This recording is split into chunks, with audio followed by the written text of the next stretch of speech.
सचिन पायलट की जन संघर्ष पद यात्रा का हुआ समापन। सरकार को 3 मांगे पूरी करने को दिया 15 दिन का अल्टीमेटम। जयपुर की प्रमुख खबर। अजमेर से जयपुर तक चली 125 किलोमीटर की पूर्व उप मुख्यमंत्री एवं कांग्रेस के वरिष्ठ नेता सचिन पायलट की पद यात्रा का आज जयपुर में समापन हो गया। इस अवसर पर कार्यकर्ताओं नेताओं की विशाल भीड़ को संबोधित करते हुए सचिन पायलट ने राज्य सरकार के समक्ष 3 मांगे रखी हैं, जिनमें पहली मांग आरपीएससी को भंग किया जाए, दूसरी मांग पेपर लीक मामले में जो भी परीक्षार्थी प्रभावित हुए हैं उनको आर्थिक पैकेज दिया जाए, तीसरी मांग पूर्व मुख्यमंत्री वसुंधरा राजे के खिलाफ उच्च स्तरीय जांच की जाए। सचिन पायलट ने कहा है कि इन 3 मांगे नहीं माने जाने पर संपूर्ण प्रदेश में जोरदार आंदोलन किया जाएगा। लेकिन इस महीने के आखिर तक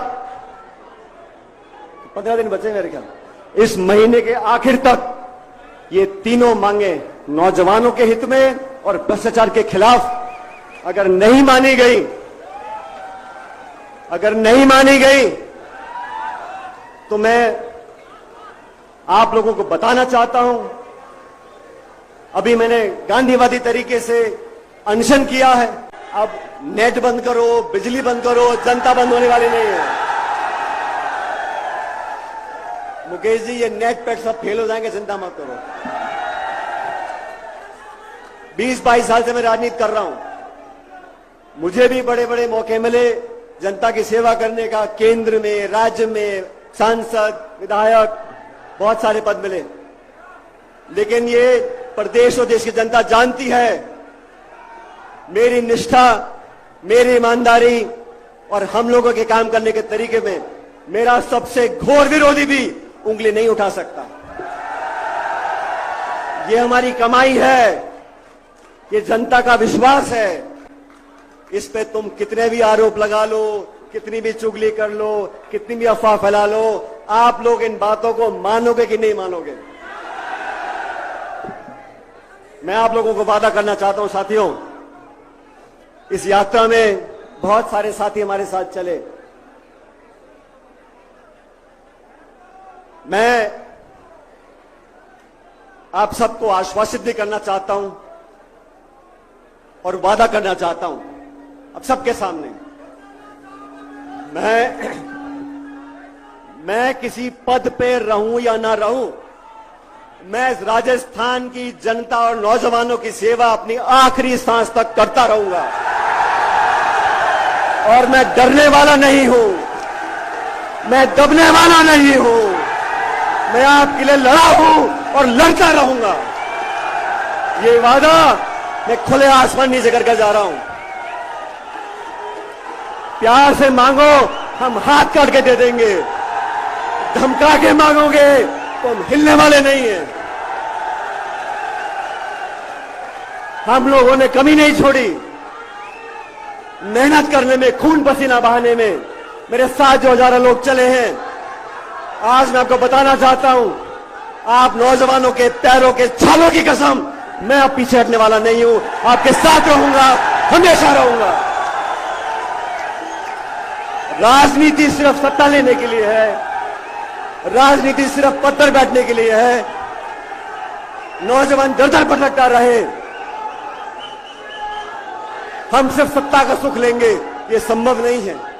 जो भी कुर्बानी देनी होगी मैं देने को तैयार हूं, जो भी करना होगा मैं करने को तैयार हूं।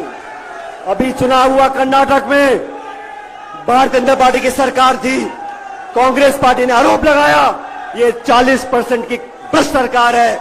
जनता ने आरोपों को स्वीकार किया, कांग्रेस को बहुमत दिया और भाजपा को मैदान से भगा दिया।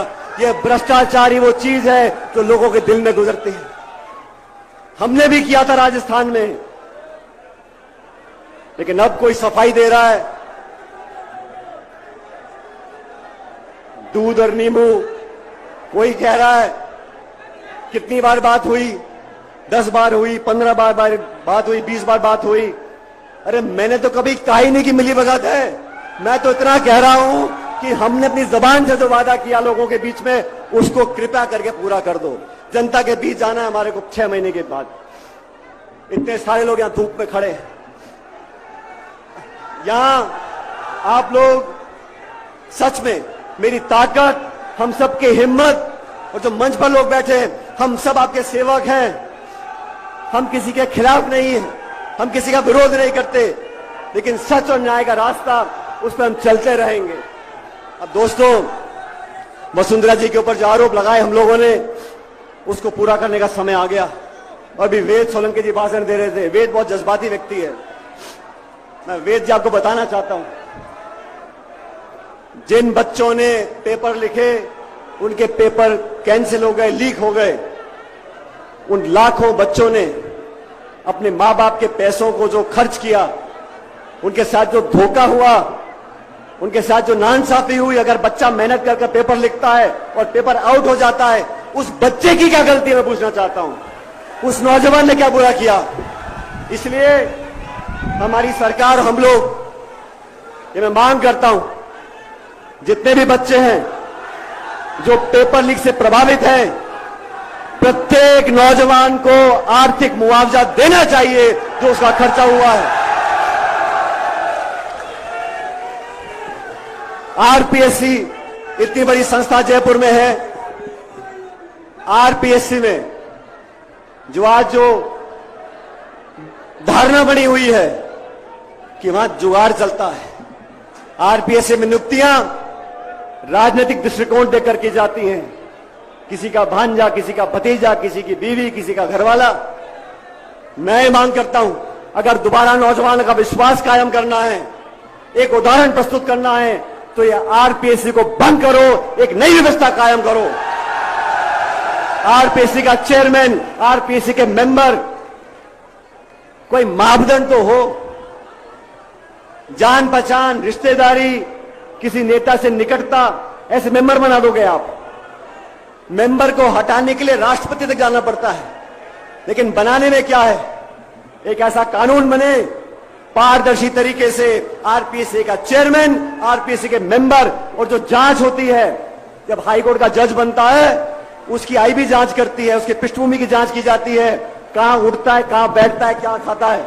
इन मेंबर्स की, जो नए मेंबर बने, उनकी जांच होनी चाहिए, और ऐसे बने, कोई साइंटिस्ट हो, कोई लेक्चरर हो, कोई प्रोफेसर हो, जिसका कोई वजूद हो, ऐसे लोगों को मेंबर बनाना चाहिए। तो आरपीएससी को भंग कर कर एक पूरा मूल चूक परिवर्तन, ये कोचिंग क्लास, ये अधिकारी, ये प्रिंटिंग प्रेस, ये आरपीएससी, ये माध्यमिक शिक्षा बोर्ड, ये जो पूरा जंजाल बना हुआ है, इसको ध्वस्त करना पड़ेगा, एक नया खाना बनाना पड़ेगा।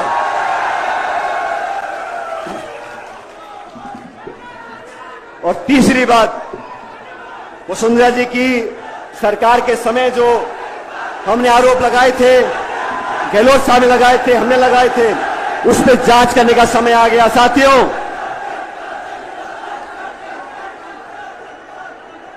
उन आरोपों पर जांच होनी चाहिए। मैंने चिट्ठी लिखी, बार बार लिखी, आवेदन किया, आग्रह किया, निवेदन किया, कार्रवाई हुई नहीं। मैंने अनशन किया, कार्रवाई हुई नहीं। हमने जन संघर्ष यात्रा निकाली, मैं उम्मीद करता हूं कार्रवाई होगी। लेकिन ये तीनों बातें, आरपीएससी को भंग कर कर पूरा पुनर्गठन करें, नए कानून मापदंड बने, पारदर्शिता से लोगों का चयन हो, पहली मांग। दूसरी मांग, जिन लाखों बच्चों ने पेपर लीक से उनका आर्थिक नुकसान हुआ है, उनको उचित आर्थिक मुआवजा प्रत्येक बच्चे को मिलना चाहिए। और तीसरी मांग, वसुंधरा जी के खिलाफ जो हमने आपने बिल के आरोप लगाए थे, उसकी उच्च स्तरीय जांच करनी पड़ेगी। आज तारीख हो गई 15 तारीख। इन तीनों मांगों को अगर आप सब समर्थन करते हो, तो दोनों हाथ खड़े कर कर मुझे बता दो कि ये मांग होनी चाहिए कि नहीं होनी चाहिए। अब इन मांगों को मनाने के लिए 15 मई आज का दिन है। आज हमारी जनसंघर्ष यात्रा यहां पर समाप्त हो रही है आज की जयपुर में। लेकिन इस महीने के आखिर तक, 15 दिन बचे मेरे ख्याल, इस महीने के आखिर तक ये तीनों मांगे नौजवानों के हित में और भ्रष्टाचार के खिलाफ अगर नहीं मानी गई, तो मैं आप लोगों को बताना चाहता हूं, अभी मैंने गांधीवादी तरीके से अनशन किया है, जनसंघर्ष यात्रा करी है। महीने के आखिर तक अगर कार्रवाई नहीं होती तो पूरे प्रदेश में मैं आंदोलन करूंगा आप लोगों के साथ।